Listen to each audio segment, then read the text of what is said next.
바이오 분야 핫 이슈와 트렌드를 알아보는 카페비 시간입니다. 사이언스 투데이 바이오 길라잡이 이성규 기자 함께합니다. 안녕하세요. 네, 이번 시간에는 어떤 주제로 얘기를 나눠볼까요? 영상을 준비했는데 먼저 이 영상을 보고 말씀 이어가겠습니다. 네.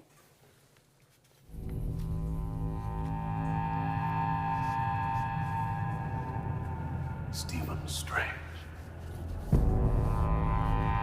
Might I offer you some advice? Forget everything that you think you know.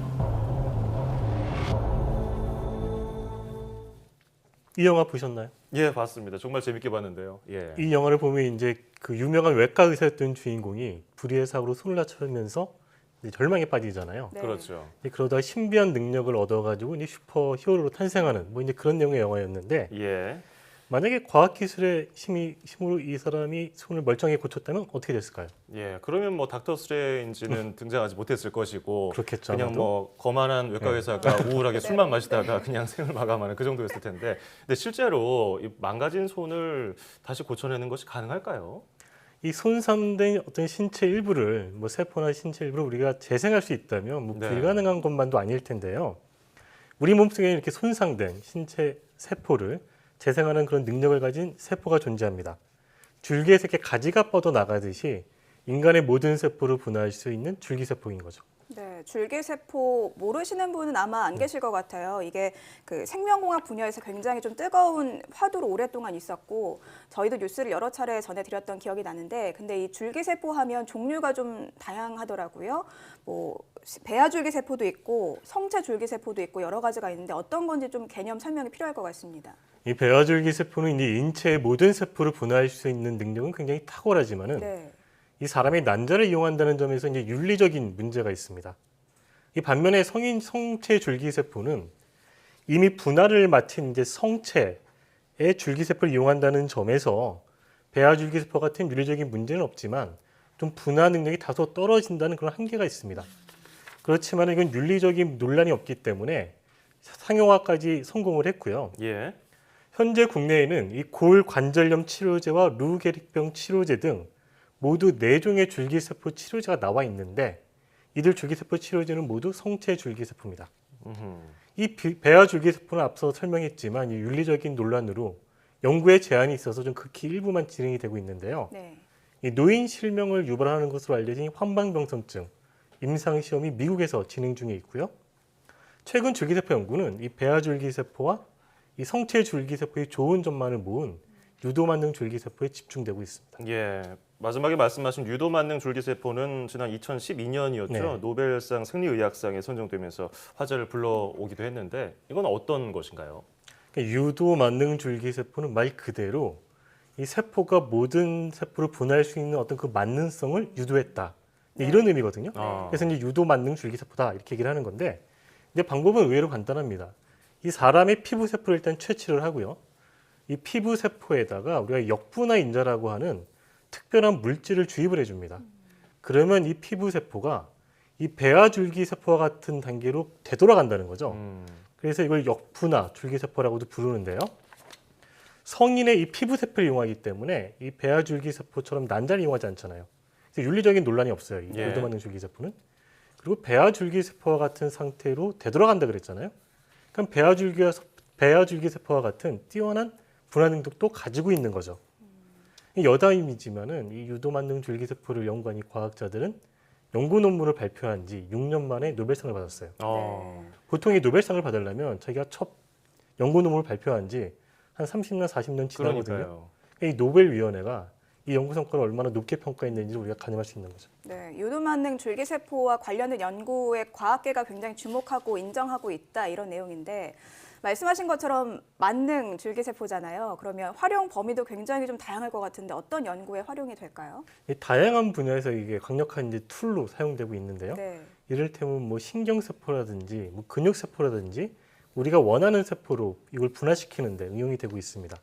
한 가지 예를 들면은 이 백혈구를 만드는 세포 중에 혈액줄기세포라는 게 있어요. 뭐 백혈구나 뭐 적혈구 이런 다양한 혈액세포를 만드는 세포인데 이 혈액줄기세포를 유도만능 줄기세포로부터 만드는 연구도 진행이 되고 있고요. 또 한 가지 이제 관심 분야는 이런 인체 장기를 좀 작은 크기로 만드는 그런 미니 장기가 있거든요. 네. 이런 걸 만드는 연구에도 응용이 되고 있습니다. 예, 크기는 작은데 성능은 똑같은 네. 뭐 미니 장기, 그렇죠. 미니 뇌. 근데 그것을 실제로 뭐 사람에게 이식해서 쓸 수는 없는 노릇이고 그렇죠. 어디에 이용이 될까요? 그러니까 미니뇌는 이제 크기만 작지 실제 네. 우리 뇌에서 일어나는 것과 똑같은 이제 생체 반응이 일어나거든요. 음, 그러면 이거를 우리가 뇌질환의 연구 모델로 쓰는 거예요. 아하, 그래서 뭐 파킨슨병이나 뭐 치매 같은 그런 뇌질환 있잖아요. 네. 이 병이 어떻게 발병이 되고 어떤 원인으로 발병되는지를 연구하려면은 지금까지는 주로 이제 동물 모델을 사용했잖아요. 네, 그런데 이런 동물 모델을 쓰지 않고 인간의 어떤 줄기세포, 유도만능 줄기세포부터 이걸 만들면은 훨씬 더 실제 인간의 뇌와 같은 특성을 띠니까 보다 정확한 연구를 할 수 있는 거죠. 또 다른 예는 이제 뭐 지카 바이러스하고 이 소두증의 그 연결고리 음흠. 이런 걸 규명하는 데도 이 미니뇌가 사용되고 있습니다. 네. 뭐 만약에 이런 미니 뇌를 연구에 다양하게 활용을 한다면 뭐 맞춤 진단 의료도 가능할 것 같고 또 실험 동물을 대체할 수 있으니까 실험 동물과 관련된 윤리 논란에서도 좀 자유로울 수 있다는 네. 장점이 있는 것 같긴 한데 이 뇌가 흔히 우리의 소우주다 이런 말도 그렇죠. 많이 하잖아요. 굉장히 복잡한 장기인데 이렇게 구현하는 게 가능할까요?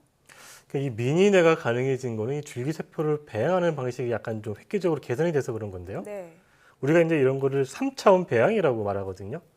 처음에는 줄기세포를 연구하는 과학자들이 줄기세포를 그 배양 접시라고 하는 데다가 이렇게 평평하게 깔았어요. 네. 그러니까 이게 그냥 평평하게 이렇게 놓여 있는 건데 그러다 보니까 얘가 잘 분화하는 능력이 조금 떨어지는 거예요. 이제 과학자들이 생각을 해보니까 우리 몸속에서는 이 줄기세포뿐만 아니라 모든 세포들이 뭐 서로 뭉치기도 하고 그래서 뭐 덩어리가 되기도 하고 이렇게 3차원 구조를 이루어가지고 서로 작용을 하거든요. 여기에 착안을 해가지고 그럼 줄기세포도 한번 좀 이렇게 3차원 구조를 만들어 보자. 방법은 의외로 간단한데 이 배양 접시를 약간 오목하게 만들어서 거기다 이렇게 줄기세포를 넣으면은 이제 서로 막 이렇게 뭉치는 거예요, 지들끼리. 그렇게 뭉치게 해봤더니 잘 되더라는 겁니다. 전문가의 설명 한번 들어보겠습니다. 세포 덩어리가 만들어지면 그때 그 과정에서 세포들이 3차원 상호작용을 하면서 2차원일 때는 다르게 3차원일 때는 새로운 형태의 세포 특성을 가진다는 겁니다.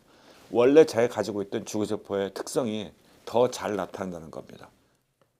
이 줄기세포 연구의 어떤 궁극적인 목표라고 한다면 우리가 이제 원하는 세포나 특정 장기를 만드는 거라고 볼 수가 있을 텐데요. 예, 이 줄기세포 자체는 이제 유도만능 줄기세포라는 게 생겨서 굉장히 손쉽게 만들 수 있게 됐잖아요.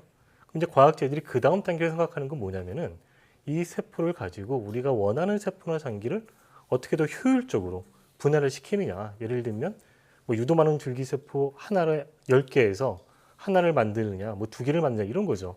그 효율성을 높이는 게 지금 굉장히 큰 연구의 타겟인데 네. 이 과학자들이 생각하는 가장 현명한 해답은 우리 인체 내에서 일어나는 것과 똑같은 그런 생체 환경을 인위적으로 조성을 해주자. 뭐 이런 겁니다. 예. 뭐 사실 이런 생명공학에 있어서 기술 발전을 기다리는 분들은 정말 난치병을 앓고 있거나 그런 관련 것 때문에 고생하시는 분들 아니겠습니까? 그런 부분들에 대해서 우리가 어떻게 접근해야 하고 어떻게 기술을 준비해야 되는지 많은 것들을 생각해보는 시간이었습니다. 줄기세포의 응용 분야 그리고 어느 수준까지 기술이 발전했는지 알아봤고요. 오늘 고맙습니다.